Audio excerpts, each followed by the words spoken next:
You black people, you need to say something. You need to stand up. You need to do this. You need to do that. Everybody likes to put their rancid lips on the black community, and it pisses me off. Everybody's got so much to say. Oh, black people need to be doing this. Black people, you lot need to learn to flipping strap on a pair. Yeah? Because all of these communities that say so much, where are your men, man? If you knew what you were made of, then we would save the world. What's going on, people? I've seen this little prick's face a bit. So you can tell I'm irritated already. Yeah, I've seen this idiot's face far too often, man. Says this what? So there's a comment here says this white on white violence is destroying this nation. Okay, and then this guy here is gonna come on and he's gonna tell black people why they need to be involved and why they need to be concerned about ICE, and just like those Latinos and Latinas who, after they voted Trump into power, went online and started saying, hey, no, why don't you wanna why don't you wanna protest with us black people? Hey, you owe us. And just like how when Ye was coming up with the antisepticism, you know what I'm talking about, the community turned around and said, you black people, you need to say something. You need to stand up. You need to do this. You need to do that. Everybody likes to put their rancid lips on the black community, and it pisses me off. Everybody's got so much to say. Oh, black people need to be doing this. Black people, you lot need to learn to flipping strap on a pair. Yeah? Because all of these communities that say so much, where are your men, man? Look at this white man. Yeah? Where's the men in your community? Where are your men? You always want to come to the black community. I'm even going to put women aside. Where the hell are your men? Latinos, where were your Latino men? Where were your strong Latino men? Why did you need black men to do the fighting for you? Why do you need black men and women to do the fighting for you? Jewish community. Oh, I've said the word now. I'll have to blank that out. Little hat community. Where are your men? Why are you coming also? Oh, I want the black people to come and say that. No, you want us to always put our bodies on the line, always want to put our livelihood on the line. You always want black people to put everything that they are on the line to fight your fights, man. Piss off. Respectfully. Piss off. We ain't fighting your fight. This guy says it much more eloquently than I'm saying it right now, and he breaks it down. So I'm just going to give him the flowers, the time, and the opportunity to break down. His name is Adivan Solicited. Okay, probably butchered that name, but he breaks it down for this ignorant little troll over here, trying to tell black people why they need to be as concerned with ICE as white people are.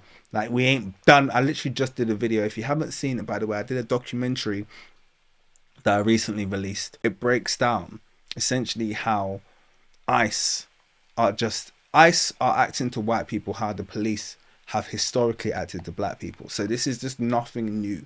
There's no point in trying to like get us all, oh my god, oh, ICE all excited. It's like they've been icing the black community, no pun intended. Yeah, they've been done icing the black community for centuries now. So don't tell us to get excited. This is your time. Your men need to stand up and rise. But anyway, let me let Adivan get into his diatribe.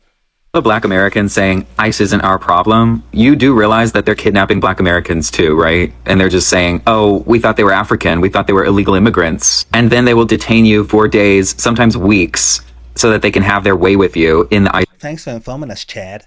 Detention center while they... Wrong message, even worse messenger. We do not ever need a white person in this country to tell us what is at stake when it comes to the government, police enforcement, and how police enforcement can cause harm to black Americans. My father sat me down when I was 15 years old. Ever. because I started to look like a man and taught me how to interact with police. Every black family teaches their black sons how to interact with the police. Every black family talks to their daughters about how to interact with the police. So for every conversation we have a Sandra Bland, Philando Castile, Eric Gardner, Breonna Taylor, George Floyd, Trayvon Martin, Sonia Massey, Rodney King. I can go back decades, I can go back centuries to tell you how black people are acutely aware of our relationship with law enforcement. And just to be clear, this little tidbit, because he's breaking it down and doesn't require me to give much input, but just a little tidbit about the fact that the entire concept of the police was for the white state to have a controlling element over the black population. That's your origin point. That's your origin story for this entire system of policing that we have. It historically goes back to the slave patrols, but then after the emancipation, they formed more into kind of like state level militias that were responsible for the enforcement of essentially white supremacy, which is what we see taking place to this very day. So this whole idea that the idea of police was birthed in benevolence, and relationship that black people have had with the police is by design.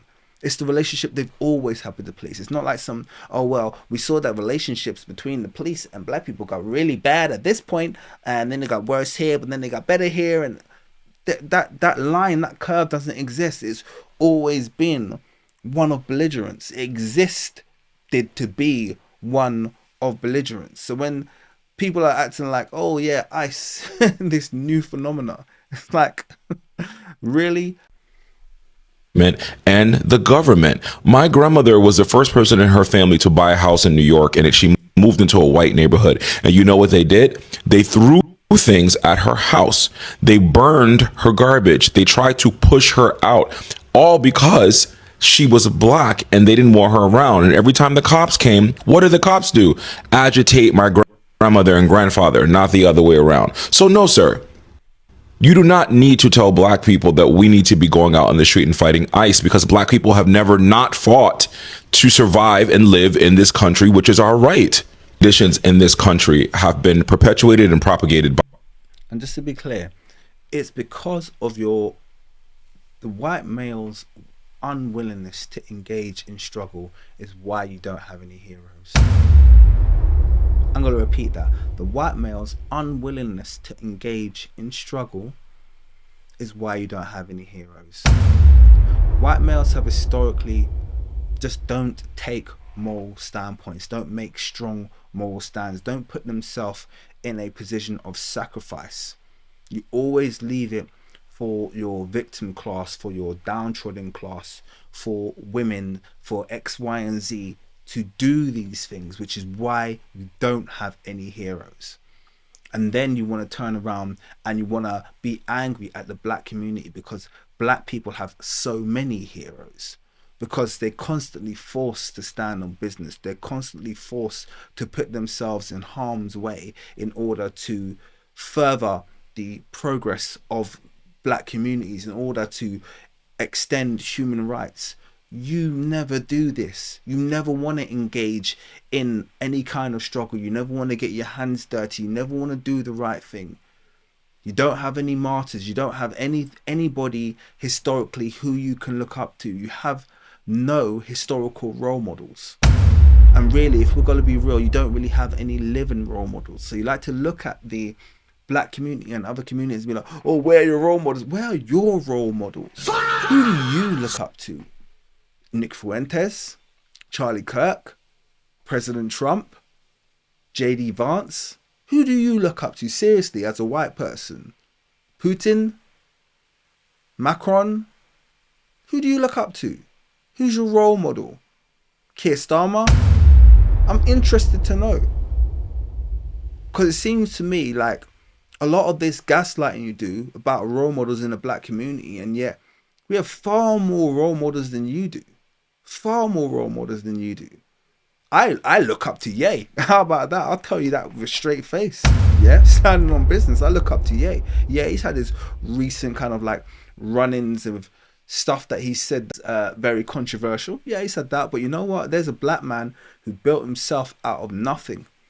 Yeah, who literally just grew up very, very standard family and built himself into a multi-billionaire, moved into industries that they said he was supposed to have no access, stood up to the biggest powers that be when, you know, floods hit America and George Bush was doing the wrong thing and he was trying to eradicate black Americans. He stood on business. He stood on business when he saw the wrong person getting the flipping award. Can't remember what it was an MTV or whatever.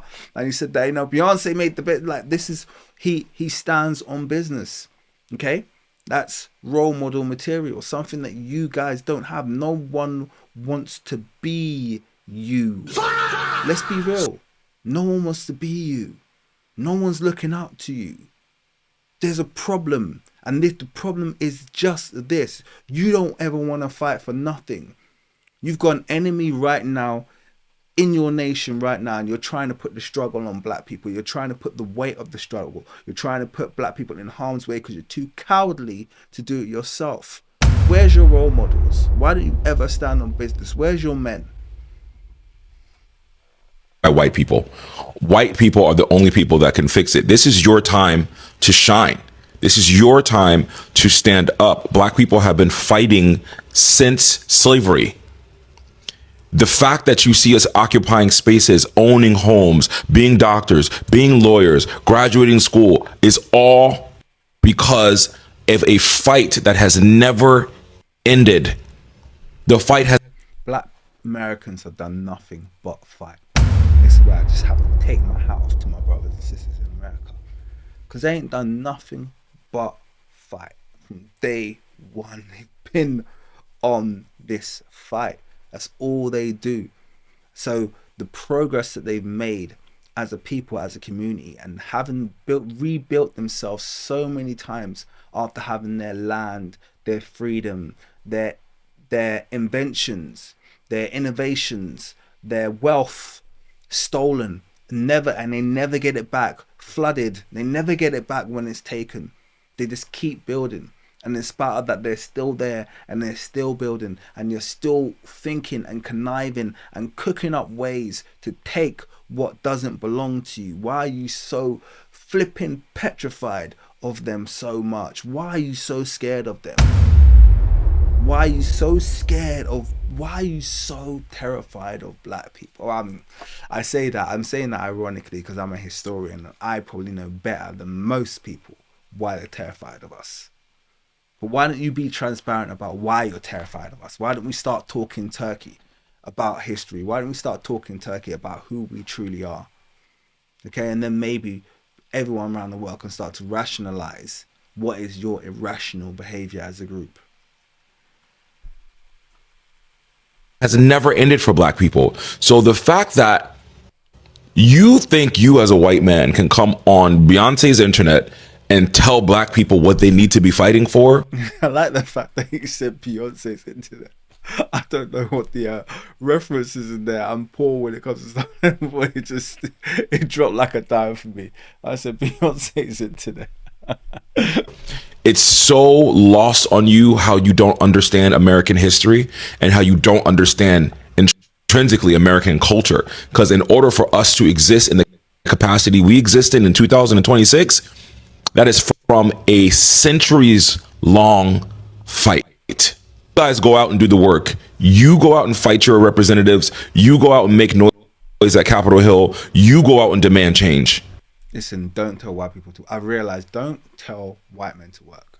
That's the one thing that I've realized, is don't tell white men to work. They don't want to work. Yeah, that work, you had them. You were given a really good speech where it was like, it was motivating. You had them, and then you were like, you go out and do the work.